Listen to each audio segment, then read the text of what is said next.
Pemirsa, hanya 4 dari 100 perusahaan yang didirikan berhasil tumbuh menjadi perusahaan yang besar.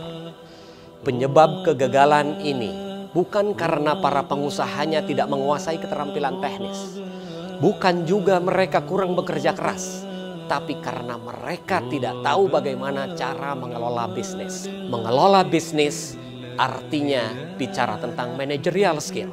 Mulai saat ini saya membawakan How to be the World Class Manager untuk memberi pencerahan kepada Anda bagaimana caranya menjadi the World Class Manager.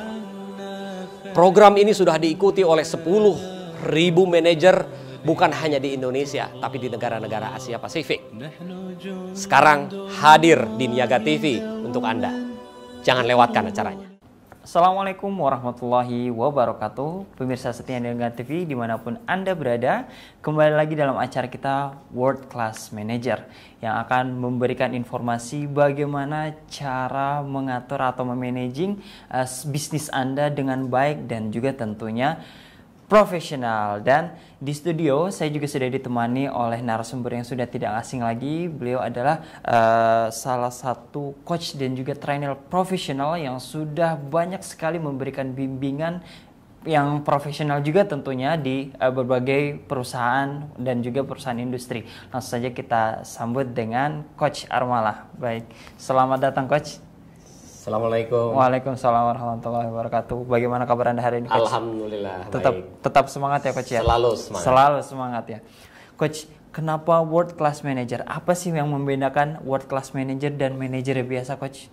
Ya, World Class Manager itu ada historisnya. Ada historisnya, oke. Betul. Ya, jadi asumsi manajer biasa dengan World Class Manager itu karena kalau World Class Manager itu kita bisa diterima dimanapun di seluruh dunia. Karena lebih profesional. Secara sederhana begitu. Secara sederhana begitu. Nah, tentu saja ada beberapa kompetensi yang harus kita miliki untuk menuju ke sana. Gitu. Nah, jadi bicara World Class Manager ini bicara tentang keinginan saya untuk mencetak manajer-manajer lokal, manajer-manajer Indonesia untuk bisa mengglobal, untuk bisa menjadi the world class manager, sehingga manajer-manajer Indonesia bisa setara kedudukannya dengan manajer-manajer asing. Visinya begitu ya. Betul, itu visinya. Baik. Nah, Coach, kalau kita akan bahas nih kali ini adalah tentang buku Saku Manajer ya, Coach ya. Karangan Coach Armalah juga nih pemirsa. Jadi bisa mendapatkan buku ini, nanti kita akan informasikan juga Coach ya bagaimana cara mendapatkannya. Nah, masuki buku Saku ini Coach, petunjuk praktis ya. Jadi ada cara-cara praktis sebenarnya Coach ya untuk menjadi manajer atau world class manager ya Coach ya. Betul. Jadi perbedaan antara bisa dan tidak bisa itu sebenarnya hanya sederhana. Masalahnya dia sudah tahu atau belum, begitu. Betul. Nah, makanya dengan ada program The World Class Manager ini, kita ingin memberitahu teman-teman, ingin memberitahu pemirsa yang belum tahu mengelola bisnis itu seperti apa sih. Baik, gitu. betul. Karena begini, seringkali teman-teman yang entrepreneur ini kan, terutama yang teman-teman UKM kan masih terlibat juga di dalam pengelolaan. Baik. Tapi kalau kita lihat secara rule gitu ya, ada perbedaan antara entrepreneur dan manajer. Entrepreneur dan manajer ada beda ya? Ada beda gitu ya. Kalau entrepreneur itu tugas utamanya sebenarnya membangun bisnis. Membangun bisnis dan mengembangkan bisnis. Itu tugas utama entrepreneur. Kalau manajer, dia mengelola. Pengelola ya. Betul. Ya. Jadi membangun dan mengelola itu berbeda. Betul. Nah, ini yang teman-teman yang pengusaha UMKM ini biasanya terlibat dua-duanya. Ya, dia yang mendirikan, dia yang mengelola. Betul. Nah, dan biasanya mendirikan jauh lebih mudah dibanding dengan mengelola. Oh, begitu ya. Karena itu banyak bisnis yang tidak berhasil, tidak berkembang karena gagal dalam pengelolaan. gitu. Managingnya ya. Managingnya Baik, gitu. baik. Baik, seperti itu Coach. Nah, mungkin kita akan boleh ya kita Coach langsung masuk ke bab pertama ini Coach. Boleh, siap. Baik. Siap. Di sini nanti misal pemirsa kalau misalkan pengen dapat ini kita akan infokan bukunya, bagaimana cara mendapatkannya. Nah, kita langsung nih masuk ke materi yang pertama, yaitu apa sih yang harus dilakukan seorang manajer nih Coach? Baik, bicara tentang apa yang harus dilakukan. Iya, betul, ya. betul. Oke. Sebenarnya manajer itu kan tugas utamanya mudah ya. Oke. Tugas utamanya ya. Tugas utamanya itu adalah kita berusaha untuk mencoba merealisasikan semua goal, semua sasaran yang sudah ditetapkan. Apakah itu oleh pemilik perusahaan, apakah itu oleh atasannya. Jadi tugasnya adalah apa yang sudah ditetapkan itu harus dicapai. Gitu. Betul, betul. Nah, jadi bicara tentang apa yang harus dilakukan, ya capai apapun yang sudah ditargetkan gitu, ya. Nah, yang jadi masalahnya kan how to-nya itu. Nah, betul. Ya, jadi how to-nya nih. Pemirsa, bicara tentang how to, bagaimana kita merealisasikan apa yang sudah ditargetkan, ya. Ada hasil riset yang dilakukan oleh seorang peneliti di Amerika Serikat, itu udah puluhan tahun yang lalu. Dia melakukan riset terhadap 200 manajer paling berhasil di dunia. 200 manajer yang paling berhasil itu dilihat. Apa sih yang kamu lakukan? Apa sih yang kamu lakukan? Apa sih yang kamu lakukan? Jadi didata ini, didata. Gitu. Nah, ternyata 200 manajer yang paling berhasil ini memiliki kemiripan. Oh, ternyata dia melakukan ini, dia melakukan ini. Maka kemudian ditarik ke satu kesimpulan bahwa manajer yang berhasil itu selalu melakukan 4 hal. Oke, ada 4 hal ya. Ada 4 hal yang selalu dilakukan oleh manajer-manajer yang berhasil. Nah, 4 hal ini kemudian disebut sebagai proses manajemen. Proses manajemen ya. Oke. Nah, apa saja sih untuk mewujudkan atau untuk mencapai sasaran yang sudah ditetapkan itu? Yang pertama yang selalu dilakukan oleh manajer manapun yang sukses adalah membuat perencanaan. Harus itu ya guys. Harus membuat perencanaan gitu. Jadi ibaratnya goal kita ada di Jakarta mau pergi ke Surabaya. Kita harus merencanakan mau perginya pakai apa, jam berapa berangkat, dengan siapa. Nah, ini bicara tentang perencanaan. Betul. Nah, bicara tentang manajemen juga sama seperti itu. Jadi kita harus punya perencanaan. Kita sudah tetapkan mau kemana, apa yang ingin kita raih, maka kita harus membuat planning. Planning ya Coach. Baik. Nah, untuk membuat planning ini kadang masih banyak kendala ini Coach yang harus dilakukan. Kadang kan tidak semulus rencana yang kita jalankan ya Coach. Ya, betul. Nah, karena itu bukan berhenti setelah kita punya rencana. Ada 3 yang lain. Ada 3. Nah, baik. Saya beri gambaran besarnya dulu ya. Baik. Jadi setelah kita punya rencana, kita juga harus menyusun atau mengkoordinasi ya. Dalam bahasa manajemennya organizing. Jadi kalau yang pertama tadi adalah planning, yang kedua adalah organizing. Kita punya banyak sumber daya, ada orang, ada material, ada mesin, ada peralatan atau apapun yang menjadi sumber daya kita harus koordinasikan. Sehingga perencanaan kita itu bisa sesuai dengan resource yang kita punya. Gitu. Baik. Ya, misalnya kalau kita punyanya mobil, nggak punya yang lain, ya berarti kita ke Surabaya harus memanfaatkan mobil yang kita punya. Kira-kira seperti itulah. Ya, jadi fungsi organizing di sini menyatukan itu. Nah, setelah organizing apa? Nah, setelah organizing itu leading. Leading atau ada juga yang menyebutnya actuating. Ya, itu hanya definisi saja. Ya. Nah, leading ini kita harus memimpin bahwa apa yang sudah kita rencanakan, apa yang sudah kita koordinasikan, kita harus memimpin semuanya sehingga apa yang sudah kita rencanakan itu bisa direalisasikan. Kita selalu monitoring gitu. Selalu dipantau ya. Dipantau. Nah, karena itu kita masuk ke Yang berikutnya controlling. Controlling. Memantau gitu ya. Jadi kita mau berangkat dari Jakarta ke Surabaya, setiap periode tertentu kita monitoring untuk memastikan bahwa apa yang kita rencanakan ini sesuai.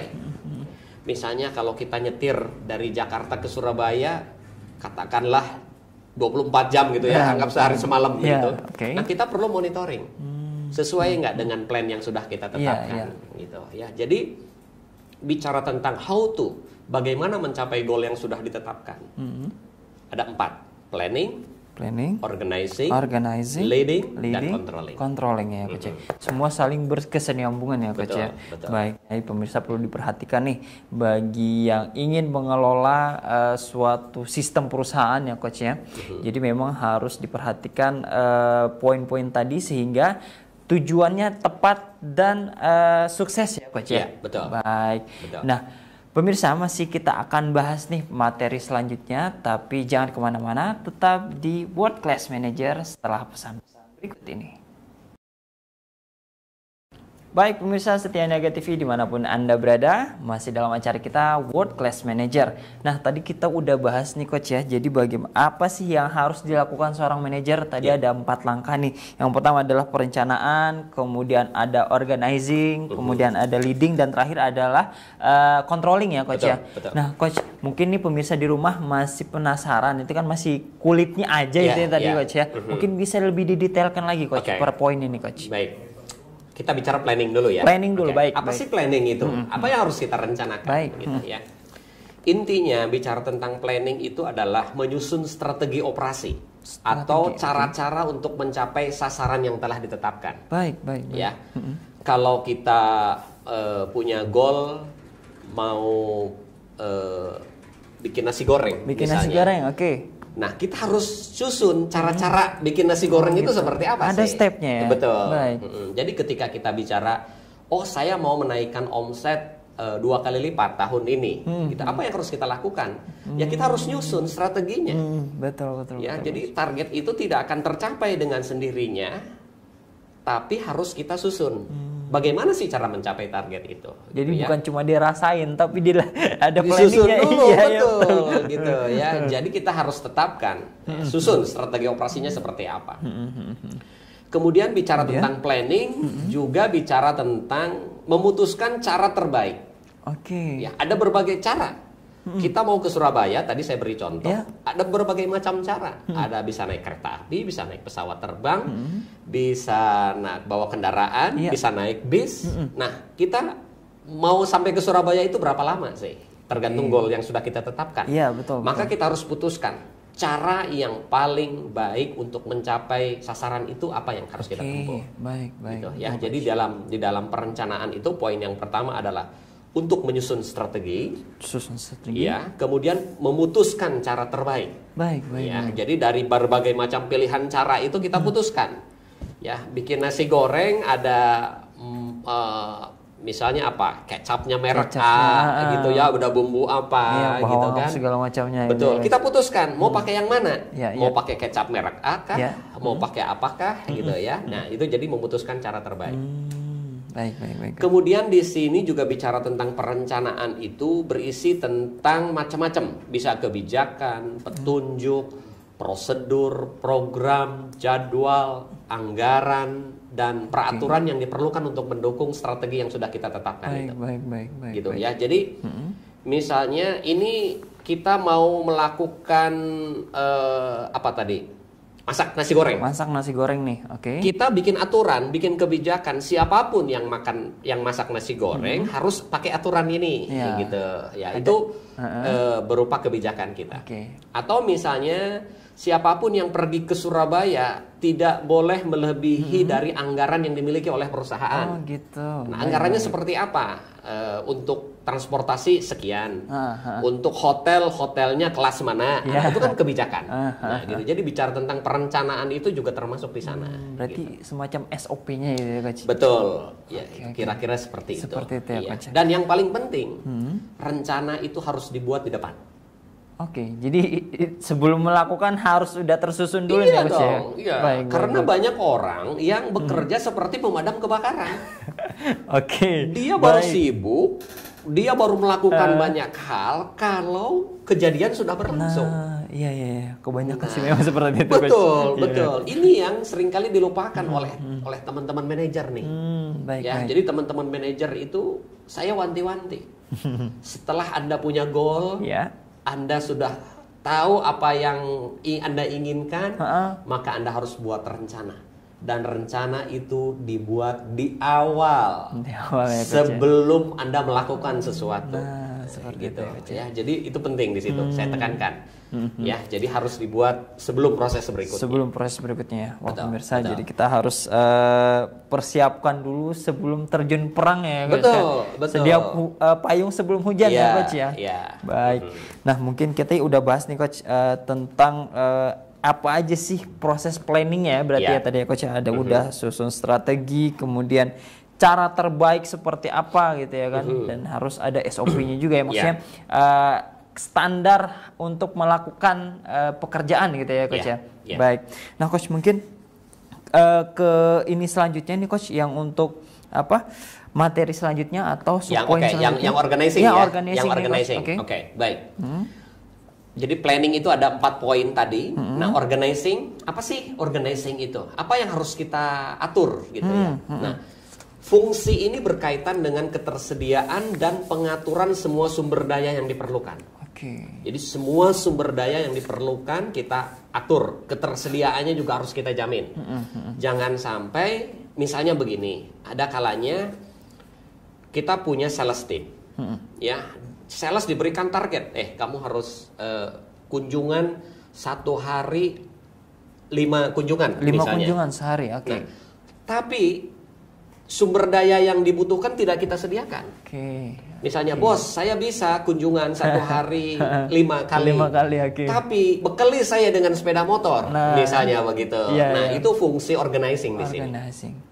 Jadi antara tugas yang dibebankan dengan ketersediaan sumber daya itu harus seimbang. Jadi kita harus lihat, kalau di Jakarta memungkinkan nggak sih 5 kali visit? Kalau dia naik bis misalnya. Iya. Oh, tidak memungkinkan, ya udah. Yang memungkinkan apa? Ya fasilitasi dengan sepeda motor gitu, misalnya. Ya, ini bicara tentang ketersediaan sumber daya. Tersediaan betul sekali. Kemudian juga bicara tentang goal itu kadang-kadang besar. Ya. Jadi goal itu kita pecah menjadi pekerjaan-pekerjaan yang lebih kecil. Oke. Sehingga memudahkan orang dan memberi petunjuk yang jelas. Kalau saya bilang ke sales, sales, omset kita tahun ini harus naik 200%. 200%. Mungkin seorang salesman dia tidak tahu bagaimana caranya.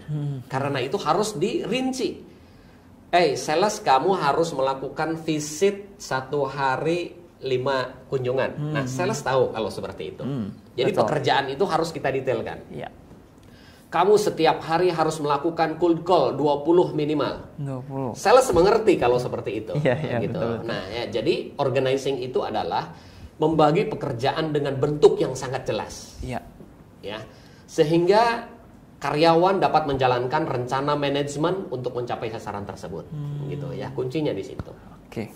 Nah, kemudian menentukan kerangka pekerjaan dan hubungan-hubungan yang mendorong kerjasama dan menyederhanakan koordinasi.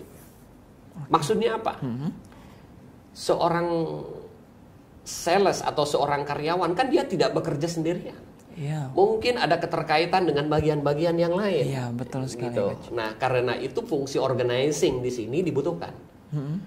Kita bikin aturan main. Oke, kalau kamu perlu uang bensin, prosedurnya begini. Iya, betul, Nah, betul. kalau kamu perlu uang parkir, prosedurnya seperti ini. Nah, kita harus mengelola itu. Jangan sampai dipersulit, gitu. Iya. Atau jangan sampai dia tidak bisa berkoordinasi dengan bagian-bagian yang relevan. Betul. Gitu. Betul.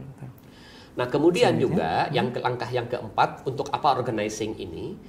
Organizing dibutuhkan untuk menentukan orang-orang terbaik yang ada sesuai dengan keterampilannya. Baik. Ya. Betul. Jadi orang-orang yang kita miliki ini kita koordinasikan. Oh, sebaiknya dia di sini, sebaiknya dia mengerjakan ini, gitu. Nah, itu betul, fungsi organizing. Organizing. Ya, jadi fungsi organizing ini kita mengelola orang-orang, menempatkan on the right man on the right place, Betul, bahasa betul. kerennya begitu. Ya. Kemudian kita juga mengatur budgeting, kita juga mengatur peralatan-peralatan, Iya. misalnya seperti itu, ya. Atau mungkin kalau teman-teman atau pemirsa familiar, biasanya sumber daya itu disebut dengan 4M. 4M, apa itu coach? 4M ini coach? Material, mesin, kemudian method dan man. Method dan man. Oke. Gitu ya, itu familiar gitu.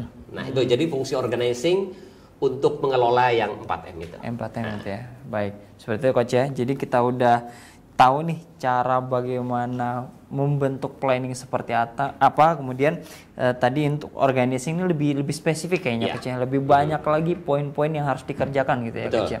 Baik, selanjutnya mungkin nanti kita akan lanjutkan lagi coach, tak berhubung jeda, kita akan break dulu sejenak. Baik pemirsa TV, jangan kemana-mana, tetap saksikan terus World Class Manager di Niaga TV. Baik pemirsa setia Niaga TV dimanapun Anda berada, masih dalam acara kita di World Class Manager dengan membahas buku Saku Manager ya, karangan dari coach kita, Coach Armala. Nah coach, kita udah sampai nih coach pada poin planning dan organizing ya. Baik, kemudian nih apa lagi nih langkahnya coach yang baik. Oke. Ada 2 lagi ya. Ada 2 lagi, baik. Leading atau actuating. Oke. Nah, apa sih yang dilakukan dalam fungsi ini? Fungsi ini, oke.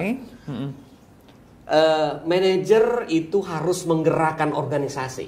Manajer itu harus memimpin tim. Oke. Nah, jadi bicara tentang leading adalah bagaimana supaya organisasi ini bergerak.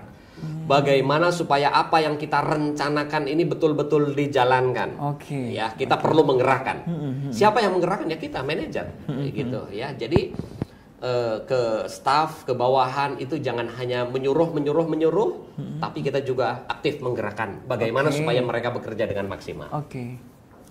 Kemudian juga di dalam fungsi leading ini kita harus menuntun dan memotivasi karyawan sehingga mereka bisa menampilkan kinerja terbaiknya.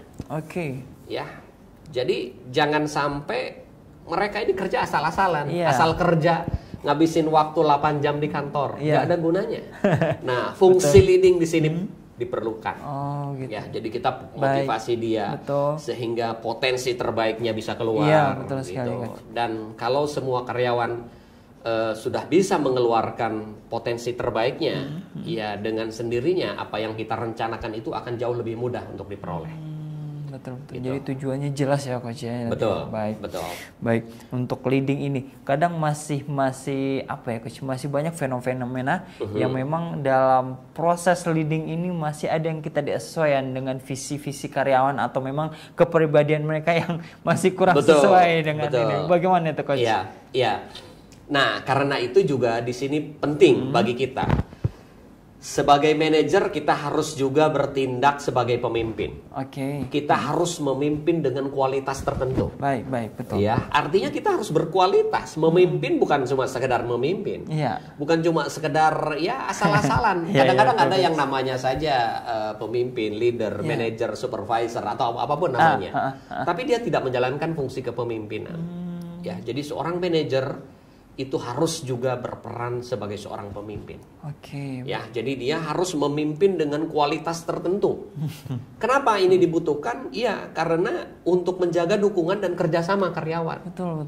Bayangkan kalau seorang manajer tidak didukung oleh bawahan, akan kerepotan. Betul. Ya.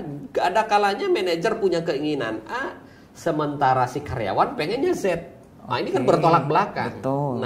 Kalau seorang manajer punya kualitas kepemimpinan yang baik, apapun yang disampaikan oleh manajer akan didengerin oleh bawahan kita. Betul. Gitu. Nah, modalnya apa? Modalnya kita harus bisa berkomunikasi secara efektif. Intinya komunikasi. Komunikasi secara efektif. Jadi di dalam fungsi leading ini ya kita harus bisa menjalankan fungsi ini. Gitu. Ya, jadi bicara tentang leading itu bicara tentang bagaimana kita menggerakkan organisasi dan memimpin tim, bagaimana kita menuntun dan memotivasi karyawan, kemudian bagaimana memimpin dengan kualitas tertentu, dan bagaimana kita bisa berkomunikasi secara efektif. Seperti itu. Ya, itu fungsi leading. Wah, jadi pemirsa, jadi poin-poin tadi bisa membantu Anda lebih bersinergi lagi dengan karyawan ya Coach, atau bawahan-bawahan atau tim sales Anda mungkin ya Coach. Betul. Baik, mungkin selanjutnya ini kita masuk ke controlling nih Coach. Controlling, oke. Baik. Controlling, dari bahasanya kita tahu ini tuh kontrol, mengontrol gitu ya. Apa sih yang harus dikontrol? Gitu. Sebenarnya ini bagian daripada fungsi pengendalian, ya. Jadi controlling itu adalah fungsi pengendalian yang secara sadar dilakukan untuk memantau kemajuan setiap tahap. Oke, baik. Target kita dalam 1 bulan harus mencapai apa? Kita monitor hariannya, mingguannya. Jangan di akhir bulan baru kita kaget target tidak tercapai. Baik, nah ini fungsi controlling di sini. Ya. Pagi hari kita memberikan penugasan kepada bawahan, jangan sore hari baru ditanya tugasnya udah selesai atau belum. Terlambat kita nggak bisa melakukan apa-apa. Nah karena itu controlling di sini dibutuhkan. Jadi controlling itu dilakukan untuk memantau kemajuan setiap tahap, ya setiap tahap secara periode gitu. Kemudian juga bisa berfungsi untuk mengevaluasi bagaimana rencana kerja dijalankan. Kan tadi kita bicara tentang planning. Kita sudah punya rencana. Controlling itu untuk mengevaluasi, untuk memonitor sesuai nggak dengan yang kita rencanakan. Oh iya, sesuai. Berarti oke lanjutkan. Gitu. Ya. Baik. Bisa juga untuk menilai hasil terhadap standar atau sasaran yang telah ditetapkan. Tadi kita mau bikin masak nasi goreng. Nasi gorengnya kualitasnya seperti ini. Dicek. Sesuai nggak? Oh ya sesuai. Terus jalankan. Benar. Gitu, ya. Jadi standar kualitas ini juga kita jaga. Baik. Kemudian juga mengukur pencapaian target. Ya, kita punya target tahunan, di breakdown menjadi target semesteran atau kuartalan, dipecah lagi menjadi target bulanan, dipecah lagi jadi target mingguan, jadi target harian. Nah, selalu kita pantau pencapaiannya bagaimana. Gitu ya. Ini fungsi controlling. Ya, Coach. Nah, kemudian bagaimana kalau ternyata apa yang dilakukan tidak sesuai dengan apa yang direncanakan? Bagaimana caranya? Ini berarti kita harus melakukan tindakan koreksi.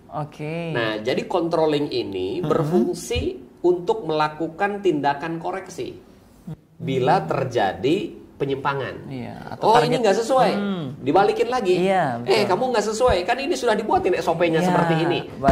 Balik lagi gitu. Kamu rutenya kemana? Kamu mau ke Surabaya, kenapa belok ke sini? Lu belok lagi. Gitu. Nah itu. Ya, itu fungsi controlling gitu. Ya. Baik, jadi kita udah dapat nih bagaimana tips-tips untuk mengontrol tadi Coach. Ada monitoring atau pengawasan, kemudian ada evaluasi dari setiap per target ya Coach, target per bulannya Coach ya. Baik, kemudian ada standar kualitas dan juga adalah koreksi untuk target yang lebih besar lagi ya Coach. Baik. Nah, masih akan kita bahas lagi nih Coach, tapi kita akan break dulu. Nah, pemirsa tetap saksikan terus World Class Manager setelah pesan-pesan berikut ini.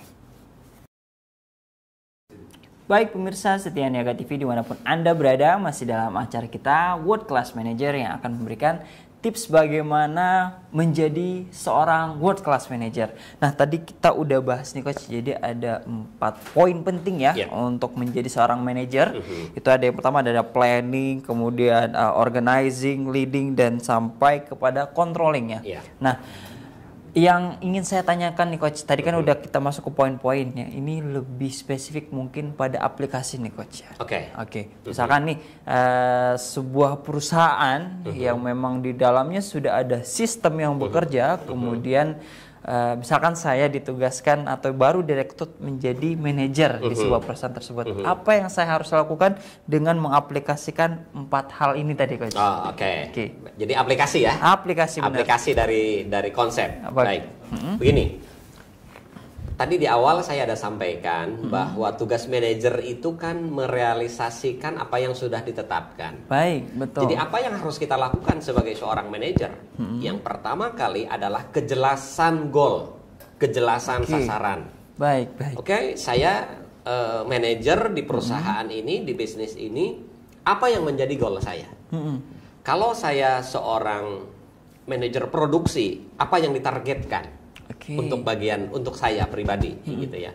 Kalau saya megang semuanya, ya marketing, ya produksi, ya SDM, ya finance, apa yang harus saya lakukan, gitu ya. Nah, jadi goalnya dulu harus jelas, gitu. Nah, setelah ada kejelasan dari goal ini, baru kita mainkan siklusnya, ya. Nah, siklus manajemen yang tadi itu. Jadi urut-urutannya adalah kejelasan dari goal. Kemudian kita mulai membuat perencanaan untuk mewujudkan goal itu. Ya. Nah, dalam perencanaan ini kita bagi ke dalam dua. Ada yang strategic plan dan ada tactical plan. Nanti kita bahas. Ya, nanti kita bahas lebih dalam ya. Baik. Sekarang saya singgung sedikit saja dulu. Baik. Misalnya begini. Ada saya diundang oleh salah satu pengusaha UKM di bidang busana gitu ya. Nah, dia menetapkan bahwa tahun 2017 punya target omset meningkat seperti ini. Omset meningkat. Betul. Nah, ketika saya periksa bagaimana kita bisa meningkat omset tersebut. Ya. Dia tidak punya perencanaan. Pokoknya saya hanya bisa menargetkan. Saya bilang secara logika saja kita nggak bisa, betul. Ya. Jadi harus kita rencanakan dulu. Nah, kita bicara tentang strategic plan. Untuk meningkatkan omset, apa yang kita lakukan? Kalau Anda punya jaringan, sekarang punya berapa distributor? Kalau kita katakanlah punya 10 distributor. Nah, kita udah bicara rasio. Satu distributor itu menghasilkan omset berapa sih? Gitu ya. Katakanlah satu distributor menghasilkan omset 100 juta misalnya. 100 juta. Kemudian kalau kita punya 10 distributor, berarti kita punya omset 1 miliar. 1 miliar, betul. Nah, kalau kita mau naikkan dia menjadi 2 miliar, berarti kan rasionya harus kita ada dua. Rasionya yang kita tingkatkan, kita dorong supaya distributor itu naikin omset 2 kali lipat. Atau kita tambah distributor baru. Ada dua opsi sebenarnya. Ada dua opsi. Nah, ini bicara tentang planning. Ini bicara tentang strategic planning. Gitu. Ya, jadi berarti saya mau tambah distributor dan juga saya akan intensifkan supaya distributor yang sudah ada bisa meningkat omsetnya. Nah, ini bicara tentang strategic. Nah, kemudian ada tactical planning. Nah, seperti apa ini? Apa itu tactical planning? Tactical planning ini adalah apa yang akan kita lakukan dalam rangka menambah distributor baru ini. Saya akan rekrut distributor baru dengan cara apa? Saya akan pasang iklan kah? Saya akan bikin gathering kah? Atau saya akan promosi kemana kah? Nah, itu tactical plan. Jadi strategik itu adalah apa yang akan kita lakukan untuk mencapai goal itu, dan tactical itu sudah mulai rinci. Tactical itu bagaimana cara mencapai poin-poin strategik tadi gitu ya? Betul. Ya, jadi strategik itu perantaranya. Nah, tactical itu adalah action plan-nya. Betul sekali. Nah, jadi kita sudah punya goal, kemudian kita punya rencana, baru kita organize-kan. Gitu ya. Jadi organizing nih bicaranya. Bagaimana cara mengorganiskannya? Siapa yang akan melakukan ini? Siapa yang akan melakukan promosi untuk rekrut distributor baru? Siapa yang akan melakukan ini? Apa yang akan dia lakukan? Nah, jadi kita organizing gitu. Nah, kemudian juga apakah bagian produksinya siap nggak? Ini omset kita mau naik 2 kali lipat dari 1M menjadi 2M. Produksinya siap nggak? Harus kita koordinasikan juga. Betul. Jangan sampai marketnya sudah kita siap, produknya nggak support. Nah, betul. Ya. Jadi kita harus koordinasikan juga. Produksi kita omset mau naik. Kalau omset mau naik, berarti produksi harus nambah juga 2 kali lipat. Nah, ini harus kita koordinasikan. Baik. Nah, kemudian tentang leading. Nah, bagaimana kita berhubungan dengan orang yang tadi lagi rekrut distributor, bagaimana kita menghubungkan berkomunikasi dengan orang-orang produksi. Ini fungsi kita di situ. Jadi leading gitu ya. Bagaimana menyatukan mereka ini gitu ya. Jadi bicaranya ini dalam satu siklus. Dan siklusnya itu harus siklus yang tertutup, bukan terbuka. Oke, jadi antar ini aja ya, antar mereka aja itu Coach ya?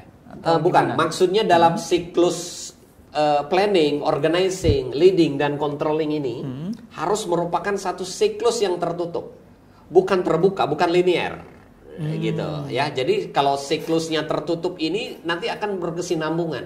Oke. Jadi kalau ini sudah direalisasikan, apalagi ini akan menjadi siklus yang lebih besar. Siklus lagi ya. Ya, sehingga akan menimbulkan snowballing effect, efek bola salju. Betul. Awalnya kecil, kemudian besar. Selonjorannya semakin curang. Betul ya. Jadi kita memutar siklus ini sebenarnya, gitu. Seperti itu. Nah itu yang bisa kita lakukan. Itu yang bisa turun ya. Wah, pemirsa, jadi kita udah tahu nih kondisi atau case yang tadi Coach ya, bagaimana harus menentukan goalnya dulu. Nah, yang jadi masalah nih Coach, kadang yang kita hadapi, maksudnya sebagai manajer yang baru, masih ada kebijakan-kebijakan yang menghambat gitu ya kan, karena memang sebelumnya udah ada sistem yang sudah dibangun. Hanya saja yang menurut kita, kalau misalkan kita sesuaikan dengan poin-poin ini tadi, itu nggak matching gitu Coach. Apa yang harus kita lakukan itu Coach? Manajer itu kan agen perubahan. Oke. Oh ya. Jadi manajer ya salah satunya harus melihat kondisi-kondisi yang ada.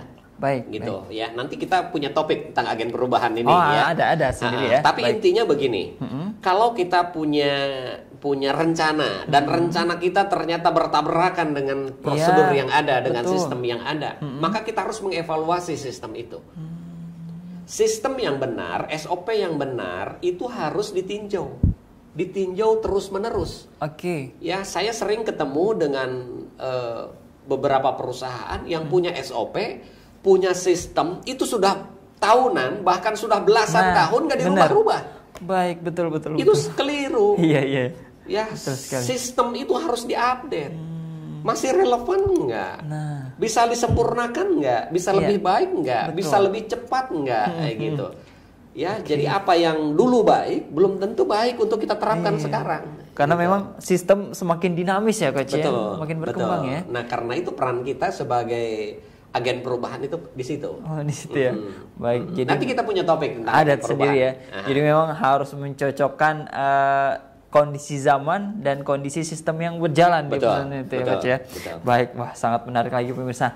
Tapi untuk saat ini kayaknya kita udah habis ini Coach, waktunya mohon maaf sekali. Mungkin sedikit bisa disimpulkan ya Coach dari pembahasan apa sih manajer yang world class manager itu sendiri.